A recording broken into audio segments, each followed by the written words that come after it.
오늘 말씀의 제목은 다시 산 소망으로입니다.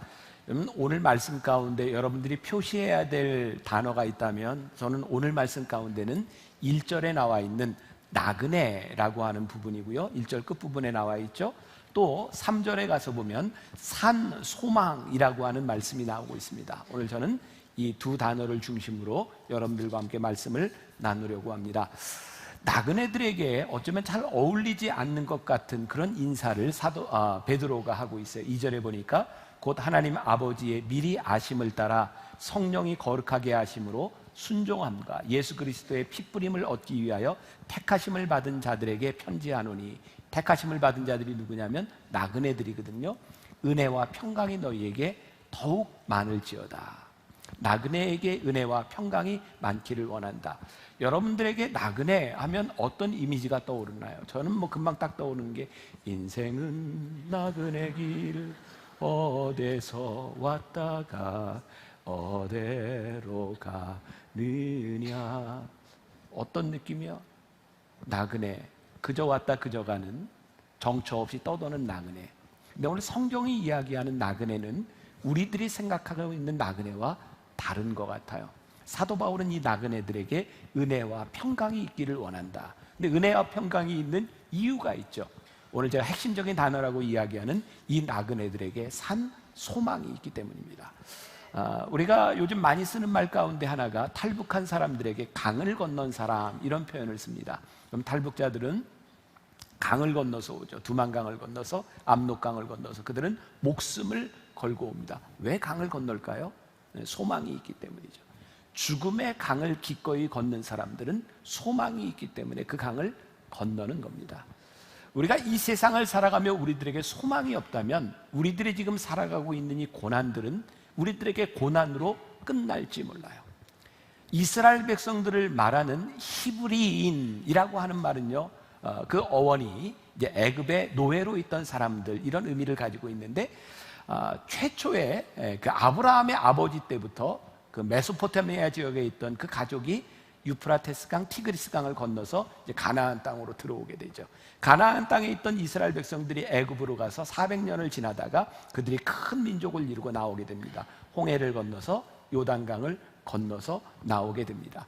여기에 히브리인, 저는 어쩌면 이들이 강을 건넌 사람들, 그들은 소망을 붙들었던 사람들이 아닐까라는 생각을 합니다. 여러분, 2000년 기독교 역사를 보세요. 아무리 생각해도 기독교는 이 땅 위에 존재할 수 없는 수없이 많은 이유들을 가지고 있었어요. 많은 박해의 시간들을 지나갔거든요. 오늘 우리가 이 말씀을 제대로 이해하기 위해서 베드로가 이 말씀을 쓰고 있는, 편지를 쓰고 있는 그 시대의 상황을 이해하는 게 중요합니다. 2000년 전 기독교 역사 가운데 최초의 박해의 시대가 옵니다. AD 64년 우리가 많이 들어봤던 헤롯이 아니라 네로 황제의 박해가 시작이 됩니다. 여러분, 그 로마의 역사 가운데는, 세계사 가운데는 10대 박해가 있는데 이 네로 황제 때 첫 번째 박해가 시작이 됩니다. 이게 정설은 뭔지 모르지만 우리들이 흔히 들었던 이야기에 의하면 네로는 폭군으로 알려져 있지만 그는 시를 쓰는 시인이었거든요.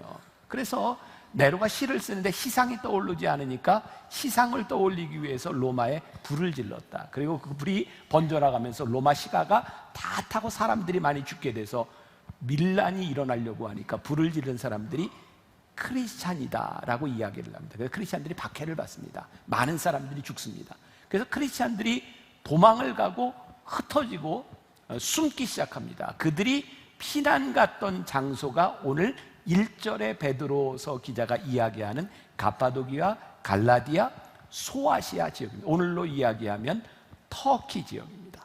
제가 우리 교인들과 함께 소아시아 7교회를 이렇게 지나고 또 제가 터키에 갔을 때 가보았던 정말 놀라웠던 장소가 하나 있는데요, 데린쿠유라고 하는 지역입니다. 한번 보시겠어요? 저게 지하의 도시입니다.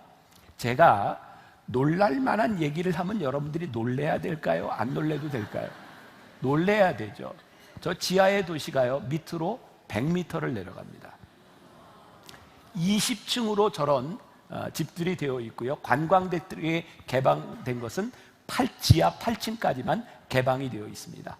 저 도시에 당시 추산 몇 명이 저 도시에 살았냐면 저 지하에서 2만 명에서 4만 명이 저 지하에 살았을 것이라고 이야기합니다. 제가 갔을 때 깜짝 놀란 건 지하 저렇게 내려가면 굉장히 답답하리라고 생각했는데 이 벤틸레이션 시스템이 굉장히 잘 돼 있어서요, 답답한 걸 느끼지 못합니다. 거기에 2만 명에서 4만 명의 피신한 그리스도인들이 살면서 평생 밖을 나와보지 못하고 저기에서 죽었던 사람들이 많습니다. 남자들만 나와서 먹는 것을 구해왔고 여자와 아이들은 나오지 않고 살았습니다. 여러분, 베드로가요 지금 소아시아에 있는 갑바도기아에 있는 교인들에게 편지하는 그 상황은 우리가 지금 예수를 믿고 있는 이런 상황이 아니라 저 지하 도시에서 예수를 믿는 것 때문에 평생을 저 지하에서 살았을 수도 있는 사람들, 고난을 받고 핍박을 받는 사람들에게 오늘 이 이야기를 하고 있는 것이고, 바로 그들에게 은혜와 평강이 있기를 원하고 그들이 산 소망을 가지고 있다고 하는 것은 지금 우리들이 느끼는 감정하고는 많이 틀린 거죠. 오늘 이 베드로는 굉장히 역설적인 이야기를 하고 있습니다. 너희들은 흩어진 나그네라고 이야기를 하는데 그 흩어진 나그네에게 뭐라고 얘기하냐면 택함을 받은 자들이다. 너희들은 흩어진 나그네이지만 택함을 받은 자들이고 불확실한 인생을 사는 것 같지만 가장 확실한 인생을 살아가고 있는 사람들이고 너희야말로 고난을 받으며 진정한 그리스도인의 삶을 살아가고 있는 것이라고 말씀하고 있어요. 불확실한 세상에서 우리들이 소망을 가질 수 있는 이유는 우리를 부르신 하나님 그 긍휼하심을 따라 우리들이 그분을 신뢰하고 믿고 바라보기 때문에 우리들의 인생이 가장 확실하다고 이야기하고 있어요. 어떤 상황에서도 우리들은 산 소망을 이야기할 수 있다. 이것이 복음의 진리인 거죠. 오늘 3절 말씀해 보니까요, 우리 주 예수 그리스도의 아버지 하나님을 뭐 한다고요? 찬송하리로다. 어떤 상황에서? 저런 지하에서 숨어서 사는 상황 가운데서. 그 이유는 그의 많으신 긍휼대로 예수 그리스도를 죽은 자 가운데서 부활하게 하심으로 말미암아 우리를 거듭나게 하사 산 소망이 있게 하시며. 자, 지금부터 제가 이야기하는 건 우리들이 상식적으로 알아도 좋은 이야기입니다. 그러니까 이렇게 듣고 또 사람들에게 아는 척을 해도 괜찮은 이야기니까 잘 들으세요. 그러니까 유쾌한 사순절이라고 하는 설교문을 읽다가 제가 흥미롭게 보았던 구절인데, 여러분, 사순절이라고 하는 말은 우리가 아는 것처럼 부활절이 오기 전 40일, 순이라고 하는 것은 열이고 사순 40일을 이야기하는 거예요. 이 사순절이라고 하는 말이요, 영어의 단어로는 Lent, L-E-N-T라고 이야기를 하는데, 이건 앵글로색슨적 영어의 랑그라고 하는 말에서 유래를 하고 있는 거예요. 자, 사순절이 지나면요 봄이 옵니다. 여러분 되게 부활절 생각해 보세요. 부활절이 언제죠? 3월 말 아니면 4월 초 중순경에 부활절이 옵니다. 그러니까 이 사순절이 지나고 나면 부활절이 오는데요, 유쾌한 사순절. 여러분, 사순절이 유쾌할 수 있나요? 사순절은 예수님 고난을 통해 부활을 기리는 시간이거든요. 그런데 이 사순절이 시작되기 전에 유럽 문화에 보면 축제가 있어요. 그 축제가 뭐냐면 카니발입니다. 카니발 하면 뭐가 생각나요? 이거 생각 안 나세요? 브라질의 리우 카니발. 여러분, 사순절이 오기 전에 4일 정도에서 5일 정도 이 카니발 축제를 하는데요, 굉장히 노는 일에 우리가 이제 사육제라고 이야기를 하죠. 놉니다. 근데 카니발이라고 하는 말이요, 본래 이 까르네, 이 고기라고 하는 말이고요, 레바레라고 하는 말은 고기여 안녕이라는 말입니다. 그러니까 카니발 하는 뭐냐면 고기여 안녕. 사순절이 오면 고기를 먹을 수 없고 그때는 결혼식도 하지 않습니다. 그러니까 사순절이 오기 전 카니발은 뭐냐면 내가 고기를 먹을 수 없으니 고기여 안녕이라고 하면서 뭘 하냐면 제대로 슬퍼하기 위해서 4, 5일 동안 제대로 노는 게 카니발입니다. 아셨어요? 그 축제가 그런 의미를 가지고 있어요. 그래서 제대로 놀고 나서 40일 동안 제대로 슬퍼합니다. 제대로 슬퍼하는 이유가 있어요. 뭔지 아세요? 부활절이 있기 때문에 제대로 슬퍼합니다. 저는 이 글을 읽으면서요, 부활절이 없다면 이 사순절의 슬픔은 정말 슬픔으로 끝날 수 있는 일이고 고난의 시간일 텐데, 부활절이 있기 때문에 이 사순절을 지나가는 거예요. 여러분, 우리 그리스도인들에게 이 고난이라고 하는 것이 왜 의미가 있는지 아세요? 우리가 이 땅에 나그네로 살다가 끝나는 것이라면 그 고난은 우리들에게 고난뿐이에요. 근데 성경은 우리들에게 참 역설적인 진리를 이야기하고 있는데, 너희들이 고난 가운데서도 기뻐하라는 거예요. 너희들이 고난 가운데서도 하늘을 바라보라는 거예요. 왜? 고난으로 끝나지 아니하고 우리들이 소망의 관점으로 보니까 이 세상에서 우리들이 나그네로 살아가는데, 인생은 나그네 길 어디로 왔다가 어디로 가느냐, 이 나그네가 아니라 인생을 나그네로 살아가며 그 길을 가고 있기 때문에 우리들이 고난을 이길 수 있다고 성경은 말씀하고 있는 거예요. 말씀을 준비하며 보았던 이야기예요. 2002년, 그러니까 지금으로부터 한 16년 전이네요. 미국의 신경과 의사들이 모여서 신경과학회 학술 대회장에서 시상을 하는데, 의사가 아니라 피아니스트가 상을 받았습니다. 레온 플라이셔라고 하는 사람인데요, 이 사람이 상을 받은 게 굉장히 이례적인데, 이유가 뭐냐면 이 레온 플라이셔는 8살 때 연주회를 처음으로 가졌을 만큼 천재적인, 그 당시 음악가들이 100년 만에 한번 나올까 말까한 피아니스트라 이야기를 했어요. 16살에 뉴욕 필과 협연을 냈고요, 17살에 카네기홀에서 독주회를 했던 사람입니다. 앞날이 창창했던 그 30대 초반, 그의 인생에 고난이 오죠. 오른손에 신경에 문제가 생겨서 오른손을 쓰지 못하게 된 거예요. 피아니스트에게 오른손을 쓰지 못한다고 하는 것이 얼마나 큰 불행한 일입니까? 100년을 뒤로 돌려서 100년 전에 비트겐슈타인이라고 하는 유명한 피아니스트가 있었어요. 그 당시에 사람들이 이 비트겐슈타인을 어떻게 찬사를 보냈냐면, 모차르트가 살아 돌아왔다라고 할 만큼 찬사를 보냈던 유명한 피아니스트입니다. 근데 1차 세계대전에 참전했다 부상을 당하고 오른손을 절단하게 됩니다. 그의 피아니스트로서의 인생이 끝나버리게 된 거죠. 10년 동안 방황을 했고요. 근데 그는 음악에 대한 사랑, 소망을 놓지 않고 사람들, 작곡가를 찾아다니면서 혹시 왼손만으로 연주하는 곡을 만들어줄 수 있습니까? 라고 했을 때 모리스 라벨이라고 하는 사람이 왼손을 위한 피아노 협주곡 디장조라고 하는 곡을 만들어줍니다. 이 비트겐슈타인이 어떻게 한 손으로 연주했는지 궁금하시죠? 잠깐 보여드릴게요.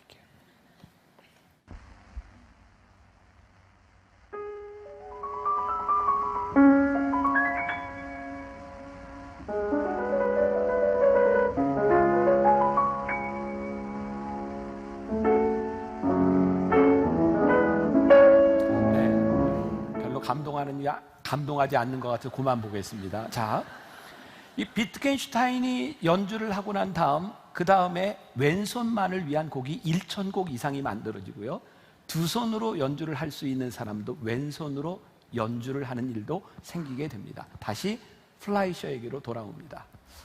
그는 한 손으로 피아노로 칠 수 없게 되자 그는 작곡가가 돼서 다시 돌아왔고요, 1995년 그는 오른손으로도 피아노를 칠 수 있게 되었는데, 신경학회 그 도움을 받아 이게 팔이 낫게 된 거예요. 그때 two hands, 두 손이라고 하는 음반을 가지고 그는 화려하게 복귀합니다. 그리고 그는 연주가가 되어서 신경으로 어려움을 당하는 사람들을 돕는 그런 역할을 하다가 상을 받게 된 거예요. 저는 이 이야기를 이렇게 들으면서 보면서 그런 생각을 했어요. 피아니스트에게 오른손을 잃어버린다는 건 얼마나 절망스러운 일이었을까. 그런데 그의 인생이 절망으로 끝나지 않았던 것은 그 음악에 대한 사랑, 음악에 대한 소망이 그로 하여금 한 손으로 연주하게도 하고 새로운 곡을 만들어내기도 하고 새로운 인생을 만들어내는 거죠. 전 우리들이 하나님을 아는 자로서의 특권이 있다고 생각하거든요. 하나님을 알지 못하는 자들은 우리들의 인생에 고난이 오면, 우리들의 인생에 어려움이 오면 어려움이 왔구나라고 생각해요. 그런데 우리들이 이 땅 위에 나그네로 살아가면서 우리들이 갈 길이 있는 사람, 하나님이 우리를 인도하시고 그리스도의 긍휼하심을 입은 사람들에게는 이 고난의 시간과 나그네의 시간들을 지나가며 이것으로 끝나는 것이 아니라 이것이 하나님의 인도하심으로 가는 과정이구나라는 것을 우리는 알아요. 우리 그리스도인들이 세상과 다른 것은 이 세상의 고난 가운데서 고난으로 끝나는 것이 아니라 이 세상 가운데서 산 소망을 바라보고 있기 때문에 오늘 말씀이 이해가 되는 거예요. 그래, 잠깐 근심하지 않을 수 없으나 우리가 도리어 크게 기뻐함은 우리의 고난이 고난으로 끝나지 않은 것을 우리들이 알기에 그런 고백을 할 수 있는 거죠. 오늘 이 편지를 쓰고 있는 베드로, 그는 예수님을 만나기 전에 어부로 살던 사람이에요.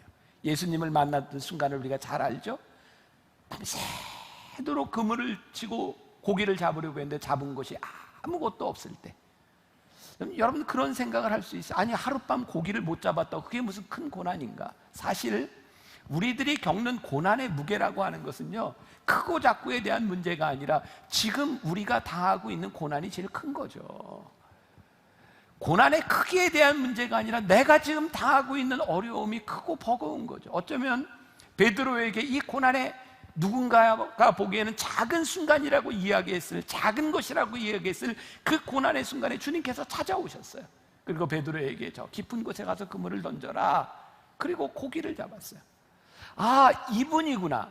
단순히 물질적인 것이 아니라 내 삶의 모든 것을 아시는 주님, 이분 앞에 내 인생을 걸어도 되겠구나 라고 생각하는 순간 베드로는 주님 앞에 무릎을 꿇죠. 그의 삶에 소망이 생긴 거예요. 그분을 따라다니면 내가 살아도 되겠다, 내 인생을 걸어도 되겠다. 베드로의 인생은 쉽지 않았어요. 그는 결국 십자가에 거꾸로 못 박혀 다는 인생을 살았어요. 그 베드로가 지금 사람들에게 소망을 이야기하는 거예요. 나에게 소망이 있다.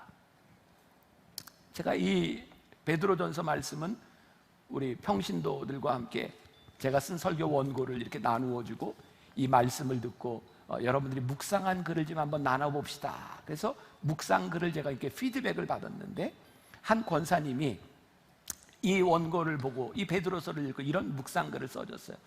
여러분들의 이야기니까 제가 한번 읽어드릴게요. 어느 날 교회에서 아주 친했던 권사님이 말기암에 걸렸다는 소식이 내게 들렸다. 나 또한 그 소식에 엄청난 충격을 받았다. 전화를 걸어보았으나 받지 않았다. 몇 번 시도 끝에 통화할 수 있어 나도 절망 가운데 있었던 시간을 이야기해 주었다. 이분도 암으로 이렇게 투병했던 일이 있어요.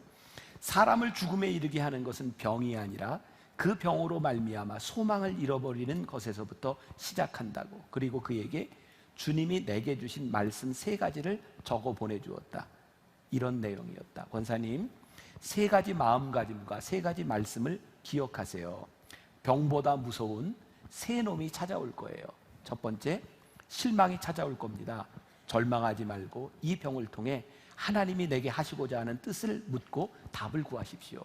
두 번째, 두려움이 찾아올 것입니다. 그러나 두려움을 물리쳐야 합니다. 이것을 반드시 사랑으로 승화시켜야 합니다. 세 번째, 기쁨이 사라질 거예요. 먼저 감사를 찾고 기쁨을 회복하면 됩니다.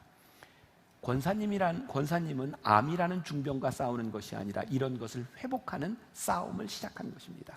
반드시 이길 것입니다. 그리고 이 모든 것을 자신의 것으로 만들 것이라 믿어요.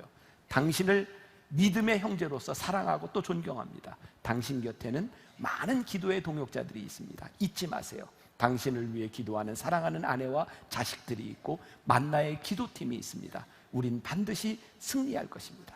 그리고 몇 년이 지나 승리한 고백의 이야기를 제가 뒷부분까지는 읽어드리지 않습니다.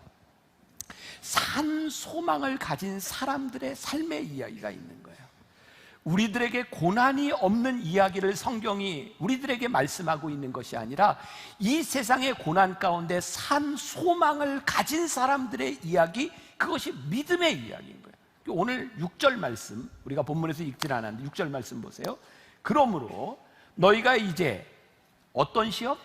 여러 가지 시험으로 말미암아 어떻게 잠깐 근심하게 되지 않을 수 없으나 오히려 어떻게 크게 기뻐하는도다. 여기에 여러 가지의 시험으로 말미암아라고 하는 말을 영어 성경에 보면 좀 더 그 영어 성경이 명확한 것 같아요. All kinds of trial이라고 되어 있어요. 모든 종류의 고난인가, 여러 종류가 아니라 모든 종류의 고난인가. 여러분, 우리가 하나님을 믿으며 살아가는 이 세상에서 고난은 우리를 피해가지 않아요. 이 세상에 살고 있는 모든 사람들은 동일한 일들을 경험하고 살아갑니다. 그런데 이 세상 사람들이 모두가 경험하고 있는 모든 시험 가운데서 우리는 잠깐 근심하지 않을 수 없으나 도리어 기뻐한다는 거예요. 어떻게? 크게 기뻐한다는 거예요. 왜냐하면 우리를 이 땅에 부르셔서 살게 하신, 나그네로서의 삶을 살게 하신 그 이유를 바라보고 왜 우리를 부르셨는지를 알기 때문에 모든 고난 가운데서 잠깐 근심하지만 오히려 기뻐한다. 작년에 2월, 7월 집회 때 몽골의 선교사라고 있는 박관태 선교사님이 와서 말씀을 전하셨어요. 그때 이런 내용들을 다 이야기하지는 않았는데 그분은 이미 첫 번째 텀으로 몽골의 선교사로 있다가 한국에 돌아와서 고려대학병원에 대학병원 과장으로 있을 때였어요. 대학병원의 과장이면 명예 그리고 삶이 이미 보장된 상태 아닐까요? 근데 하나님께서 계속 마음에 부담을 주시는 거예요. 몽골에 대한 생각을 주시고, 아니 하나님 이미 한 번 갔다 왔는데 왜 자꾸 가라고 하시는지, 그 싸움이 치열했던 거죠. 그리고 결국 몽골에 가기로 결심을 하고 몽골에 갔을 때 이 선교사님의 마음 가운데는 하나님이 이렇게 나를 몰아내셨으니, 하나님이 나를 보내셨으니 내 사역의 꽃길이 열릴 것이라고 생각했대요. 근데 웬 꽃길? 갔더니 고난이 오는 거예요. 사람 때문에 힘들고 마음대로 되지 않고 어려움들을 당하는 거예요. 그때 박관태 선교사가 이런 고백을 했어요. 나는 온갖 시험 가운데서 가장 친밀하게 하나님을 만날 수 있었고, 나는 온갖 고난 가운데서 하나님과 연합함을 느낄 수 있었고, 하나님의 인도하심을 경험하게 되었다.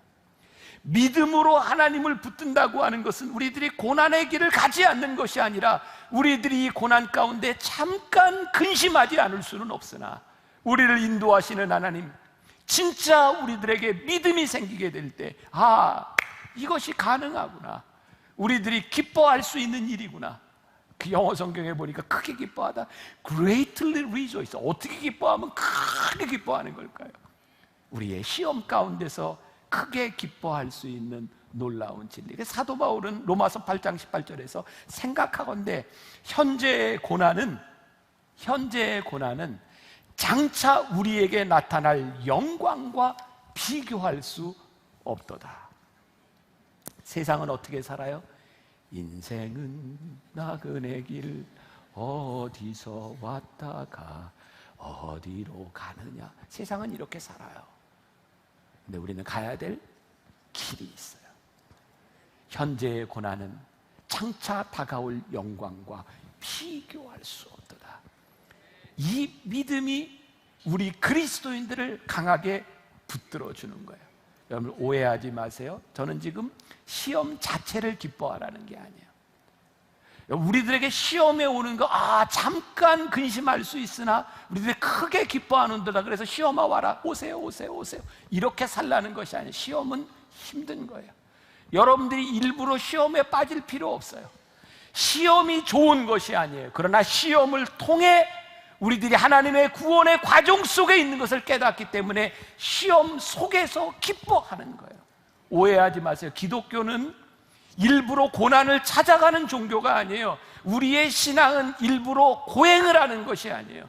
그것이 우리들에게 축복이 아니라 그것을 통해서 일하시는 하나님을 바라보기 때문에 그것이 우리들에게 축복이 되는 거예요. 오늘 4절과 5절 말씀에서 베드로는 이렇게 이야기해요. 썩지 않고 더럽지 않고 쇠하지 아니하는 유업을 잊게 하시나니 곧 너희를 위하여 하늘에 간직하신 것이라. 너희는 말세에 나타내기로 예비하신 구원을 얻기 위하여 믿음으로 말미암아 하나님의 능력으로 보호하심을 받았느니라. 자, 우리 성도의 고백을 하나 제가 더 읽어드리려고 해요. 묵상글을 하나 읽어드립니다. 그냥 평범한 우리들의 삶의 이야기일 수도 있을 것 같아요. 아들이 5개월간 준비하던 영재고 시험 발표가 있기 전날이었다. 남편은 내일 발표이니 붙어도 파티를 하고 떨어져도 파티를 하자고 했다. 남편이 신앙을 가지면서 더 삶에 여유로운 모습을 가진 것을 보게 되어 사실 놀랍고 감사했다. 준비한 기간도 짧았고 시험 한 달 전부터 몸이 많이 아파 컨디션을 잘 조절하지 못했고 여러 가지 이유가 있어 혹시 떨어질지 모른다고 생각은 했었다. 그러나 감사하게도 2차 시험을 치른 영재고에서 아들을 인터뷰하려고 직접 중학교에 오는 일이 있어 내심 기대도 하고 있었다. 결과는 떨어졌다. 발표된 날 우리는 멋진 중식당에 파티를 했고, 딸은 하나님이 오빠에게 다른 더 좋은 길을 인도하실 것이라고 오빠를 위로해 주었다. 우리는 아들에게 그동안 수고했고 또 다른 길을 예비하심을 기대하자고 말해 주었다. 아들은 짧은 기간 준비했지만 면접관이 학교에 보러 오는 영광을 누린 것으로 감사했고 앞으로 나아갈 것을 좀 생각하는 모습이다. 합격을 위해 달려왔지만 그보다 더 큰 것에 가치를 두었기에 떨어진 것에 연연해하지 않고 오히려 또 다른 길을 기대하고 온 가족이 격려해주는 시간은 오직 합격을 목표로 수년간 준비해 오다 불합격되어 아이도 엄마도 정신과 치료를 받는다고 하는 경우와는 전혀 다른 모습이었다. 집에서 부담 주지 않는 분위기이니 아들도 빨리 회복되는 것 같고 집안 분위기는 이상하게도 발표 전보다 오히려 더 좋은 것 같아 감사했다. 이 땅을 살아가면서 최선을 다하되 그 가치는 하늘에 두어야 함을 보았고 경험하였고 감사하게 된 기회였다. 전 그냥 여러분들의 삶에 아주 평범한 이야기일 수 있고 그게 우리들에게 지금 다가오는 이야기일 수 있다고 생각해요. 우리가 하늘나라의 가치를 두고 있기 때문에요, 세상 사람들은 내 자식 떨어진 것 때문에 난리를 필 때 우리는 그 가운데서 그 아들을 향한 하나님의 계획을 봐요. 우리는 사업에서 힘들고 어려울 때 이거 어떡하냐고 통곡하고 있을 때 우리는 그 일을 통해서 우리를 다듬어 가시는 하나님의 손길을 바라보기 때문에 우리들은 소망을 가져요. 여러분, 세상이 우리를 바라보며 가장 두려워할 때는 언제일까요? 이건 도대체 소망이 없는 가운데서 소망이 있는 거예요. 근심 가운데서 기쁨이 있는 거예요. 왜? 우리가 하나님을 붙들고 하나님이 우리를 보호하심을 믿기 때문에. 믿음으로 말미암아 베드로는 우리가 하나님의 능력으로 보호하심을 받았다라고 말씀하고 있어요. 우리가 믿음으로 하나님 앞에 보호하심을 받았다. 이 말은 돌아가신 저희 아버님이 많이 하시던 이겨놓고 싸운다 이런 말이에요. 참 이상하죠. 이겨놓고 싸우는데도요, 싸우는 동안은 힘든 거예요. 그죠? 이겨놓고 싸워도 맞을 때는 아픈 거예요. 근데 이긴다니까요. 우리의 믿음이, 우리들의 생이 여기에서 끝나는 것이 아니라 영광스러운 하나님의 나라를 바라보고 있기 때문에 힘들지만 이길 수 있는 것이 우리의 믿음입니다. 김문은 목사님이 쓴 책에 한날의 괴로움은 그날의 족하니라고 하는 책에 보면 이런 공식을 써놨어요. 보세요. 조금 억지스러울 수도 있지만 good, G-O-O-D 마이너스 God, 하나님을 빼면 뭐만 남아요? 네, O, 저걸 영어로 볼 수 있게 nothing이라는. 근데 아무것도 아닌 O에다가 G-O-D, God을 붙이니까 뭐가 돼요? good이 돼요. 역시 별로군요. 네. 네. 참 괜찮지 않아요? 그렇구나.